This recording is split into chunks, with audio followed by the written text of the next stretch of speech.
Magandang gabi. Welcome sa Russell Rice Reviews. Ngayong gabi, gagawa tayo ng comparison ng dalawang budget headphone.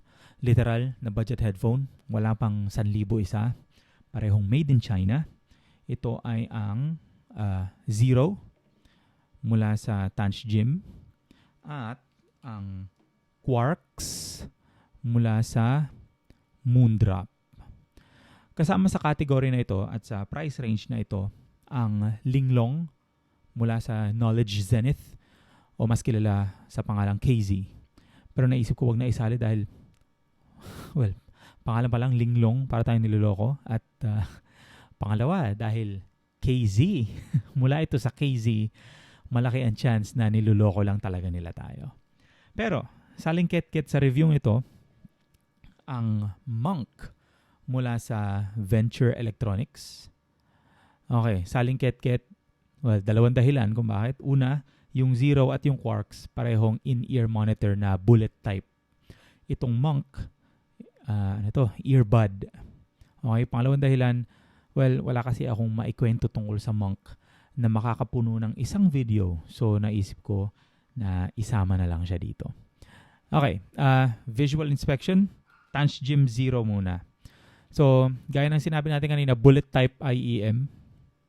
Ayan.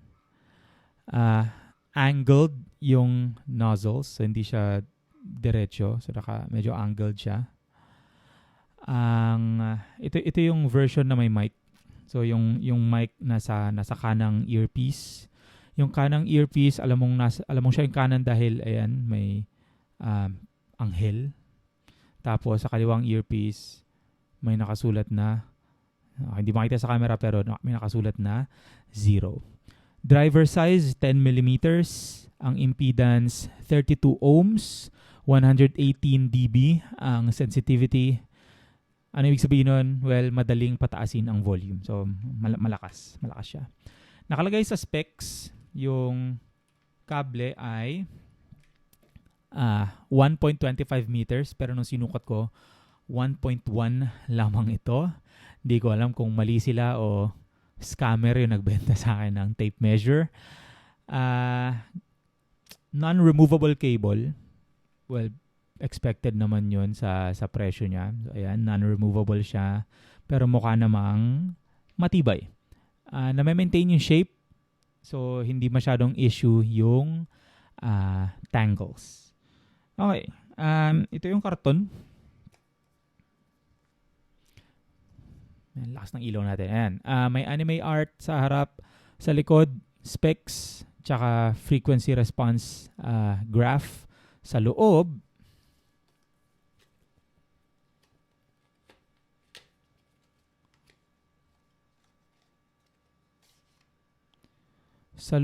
meron kang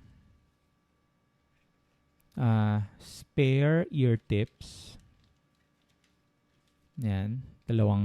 Dalawang set. Yung isa, magkaiba yung style ng tips. Yung isa mas mahaba, tapos yung isa, ito, medyo mas mababaw. Basta, dalawang style ng tips. Ito, merong pouch. Okay naman yung feel ng fabric. May branding ng Tanch Gym, pero hindi naman, alam mo yun, pinagsisigawan na Tanch Gym. Medyo subtle naman siya. Ayan. Okay. Ito naman yung Moondrop Quarks.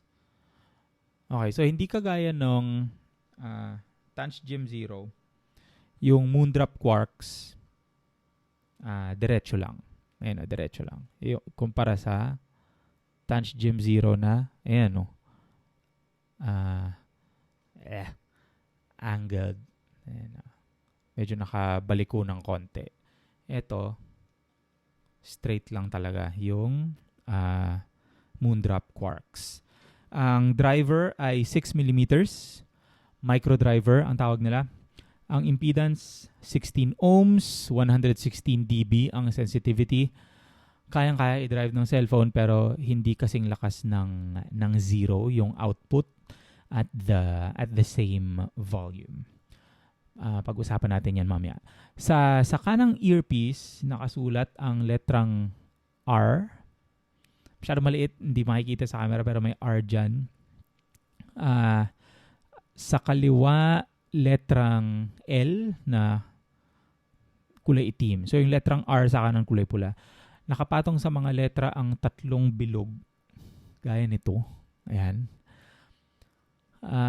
Poor design choice if you ask me. Pero gets naman. Minsan hindi sapat na kulay lang yung indicator kung alin yung kanan at kaliwang channel. Diba? Pero sana letters na lang para hindi magulo tignan. Anyway, 1.2 meters ang kable pero nung sinukat ko 1.25, muli, may mali na naman. Di ko alam kung sino nagsisinungaling dito pero meron. Gaya ng kable ng Zero, ito ay non-removable, non-detachable pero mukha namang matibay. Ang termination ay L-shaped. Ayan, so kung ganyan ang hanap mong termination ng kable, something for you to consider. Kung gusto nyo rin pala, pwede kayong bumili ng version ng Moondrop Quarks na nagte-terminate sa USB-C. So, hindi na 3.5 na plug. So, pwedeng USB-C na yung termination.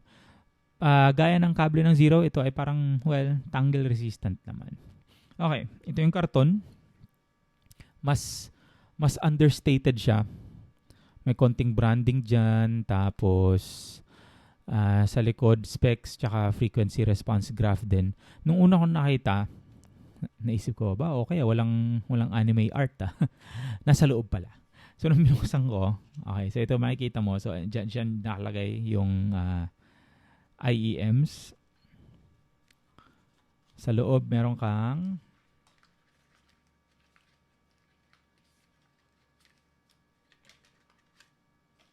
anime art.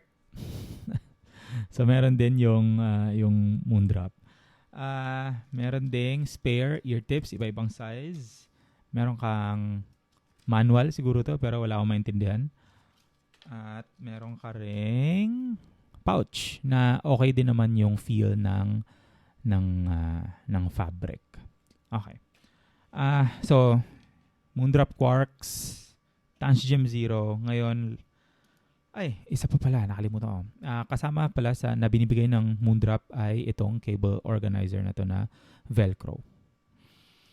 Okay, ito naman ang VE or Venture Electronics Monk. Ito yung Philippine edition, yung may pula at bughaw na ear tips. So yung foam, ako na pumili niyan nung puti at dilaw para mag-match sa kulay ng watawat ng Pilipinas para Philippine edition talaga. Itong Monk na ito nakita ko sa Lazada na naka-modify na yung cable. Detachable. So yung stock na Monk non-detachable syempre. So ito naka-modify na detachable yung cable. MMCX yung connector. Wala lang, feeling ko lang mas cool tignan pag may detachable cable. Tsaka may options ka for customization. Ang driver nito, 15.4 mm. Mataas ang impedance, 64 ohms. Pero sensitive pa rin, 112 dB. So, kaya pa rin i-drive ng cellphone. Ang ibang source, sabi, 116 dB ang sensitivity. Pero, ibig sabihin lang nun, kaya pa rin i-drive ng cellphone. Okay, ngayon, tunog. Yung pinunta mo dito. So, kung pupunta kayo sa headfi.org, nandun lahat ng impormasyon na kailangan nyo. Nag-match sa nabasa ko doon yung narinig ko nung sinubukan ko ang mga headphone na to. Yung Tangem Zero, to summarize, neutral to bright.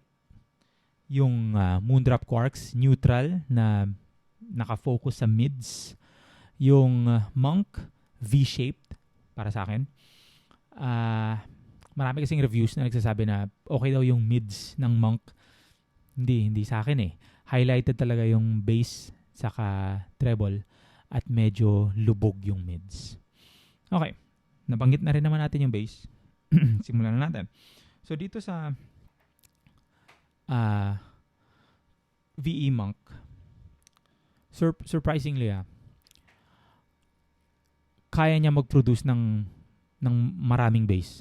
Sa liit niyang yan, prominent yung bass at substantial siya. Pero walang sub-bass. Which is expected naman. Kasi it doesn't form a seal with your ear canal. Pero, hindi ibig sabihin nun, kulang sa bass. Hindi talaga. Hindi ka kukulangin sa bass dito sa VE Monk.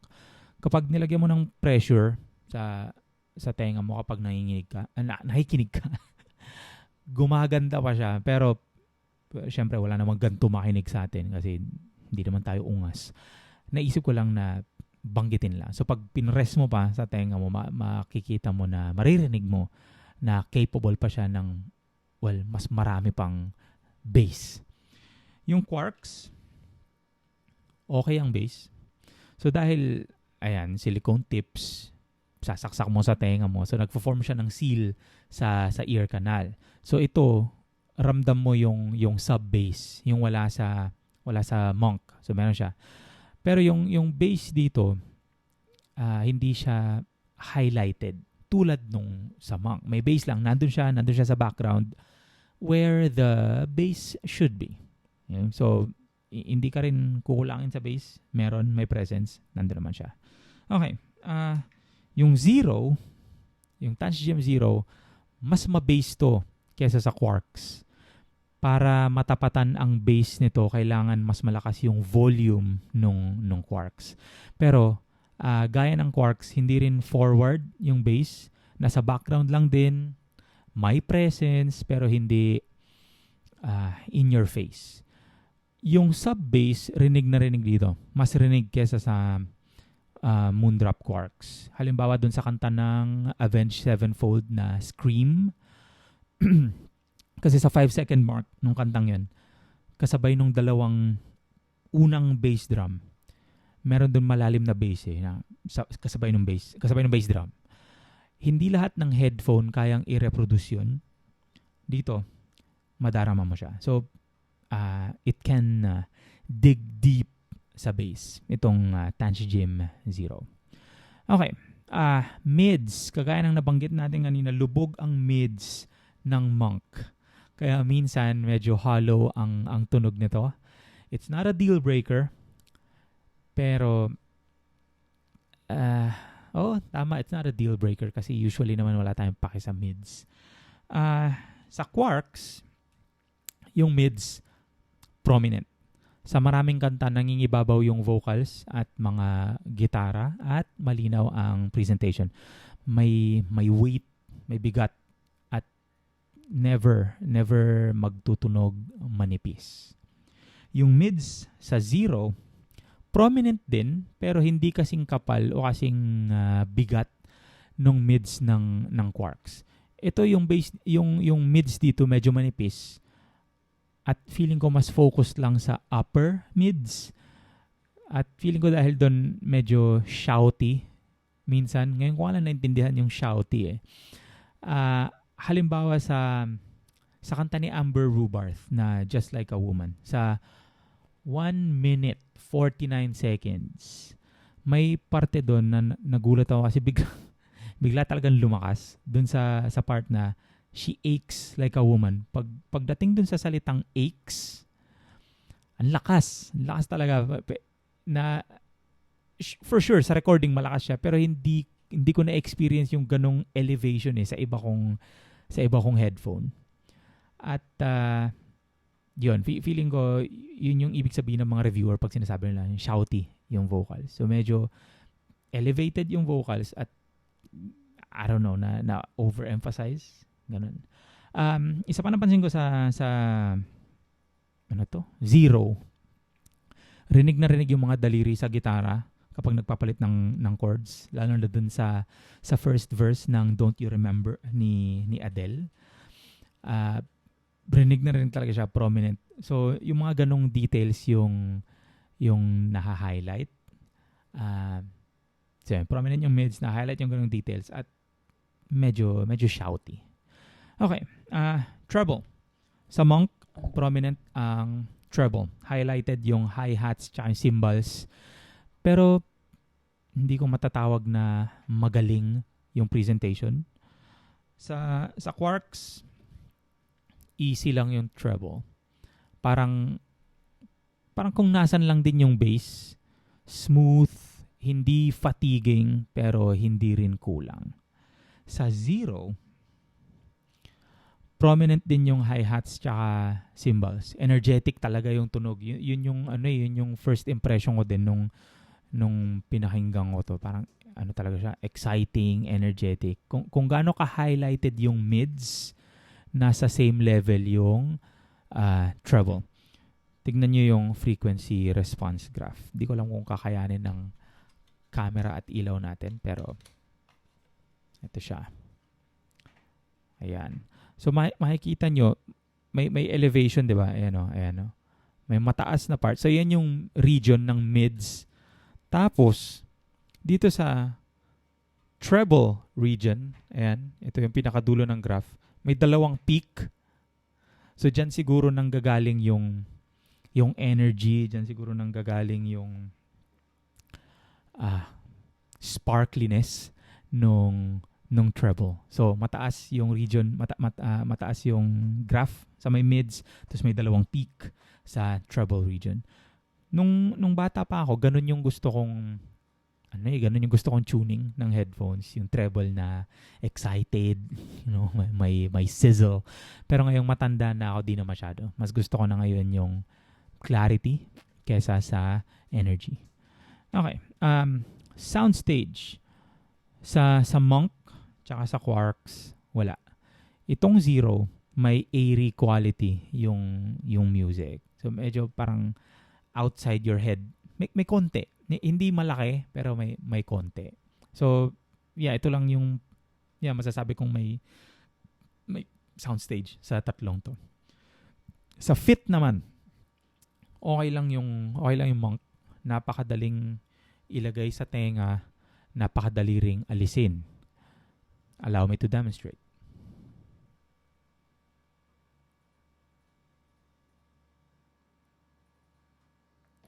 Diba? Madaling ilagay, madaling alisin. May chance na gumalaw-galaw at mahulog, pero normal lang yun at expected. Yung Quarks, mas maganda ang fit sa akin ito kesa sa 0. Mas sure akong hindi mahuhulog at mas maganda yung seal. Pero feeling ko, baka lang yun dahil hindi bagay sa akin yung tawag dito, yung nozzle na naka-angle. Madali rin silang isuot. Hindi kagaya ng mga typical na IEM gaya nitong LS200. Pag isusuot mo, kung ano-ano ang kailangan mong gawin. Yan.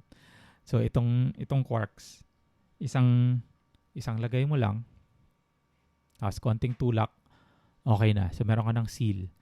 Pero by the way, kung sanay ka sa around the ear yung suot, kaya ng mga typical na IEM, pwede mo siyang gawin sa Quarks.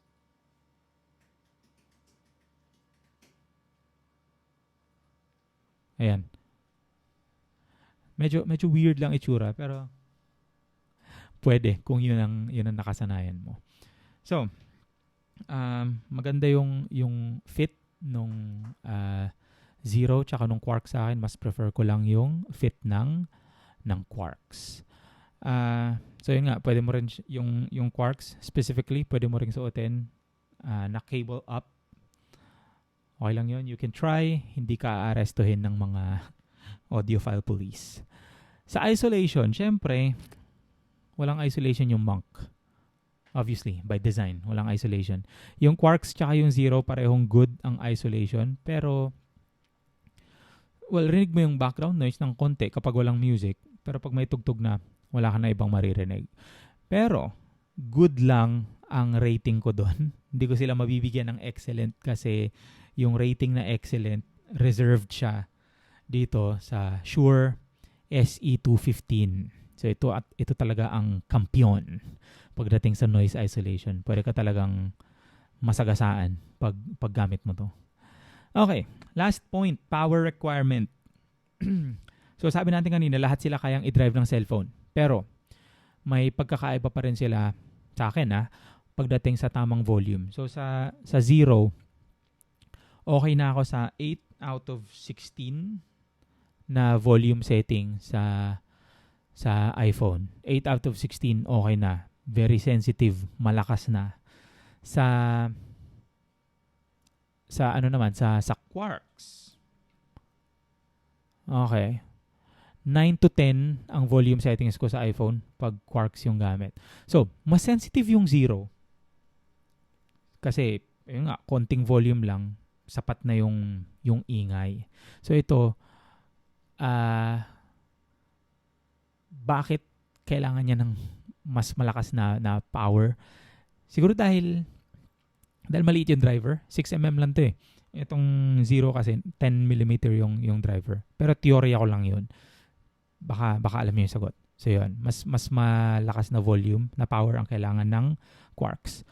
Yung Monk, ito kailangan 12 out of 16 ang volume setting ko pag gamit ko yung Monk. So mas malakas yung power na kailangan. Pero still, hindi siya issue. Kaya talaga siyang i-drive ng cellphone. So yun lang. Something you wanna consider as well. Okay. Overall, Quarks ang panalo sa akin dahil sa tunog tsaka sa fit. Mas gusto ko na talagang ngayon kasi yung headphone na naka-focus sa mids kaysa sa mga headphone na ma-bass o ma-treble. And you can hindi ibig sabihin nun na pangit yung 0. Okay? You can't go wrong with the Tangent 0 either. Okay din siya kung gusto mo ng headphone na may presence yung mids at sparkly yung treble. Sa looks, mas gusto ko yung cable ng 0. Mas maganda siya. Pero sa headphone mismo, mas gusto ko yung Quarks. Gusto ko yung pagka-micro niya, yung pagka-design. So, kung gaano siya kaliit. So, ayan. Okay. So, baka napansin nyo sa review na ito, wala tayong masyadong nasabing maganda tungkol sa Monk. Hindi ibig sabihin na pangit yung Monk. Mas maganda ito sa, halos lahat ng libreng headphone na ibibigay sa'yo kasama ng cellphone mo. Pag sinasabi ng mga tao na maganda siya, ang ibig sabihin niya, maganda siya for its price. Huling check ko, 250 pesos lang yung stock version. Yung stock nito, yung stock na VE Monk. So, para sa 250 pesos, di ba? Parang tanga yung presyo, pero solid yung performance. Kaya siya sikat. Sobrang sikat. Ano na siya? Bordering on overhyped. Okay. Pero, syempre, as usual, preference mo pa rin ang masusunod. So, kung gusto mo ng headphone na nakafocus sa mids, go for the Quarks. Kung gusto mo nakafocus sa mids, tapos energetic, get the 0. Kung convenience ang pinaka-importante sa'yo, tapos di importante ang noise isolation, get the Monk. Okay. Salamat sa panonood. Hanggang sa muli.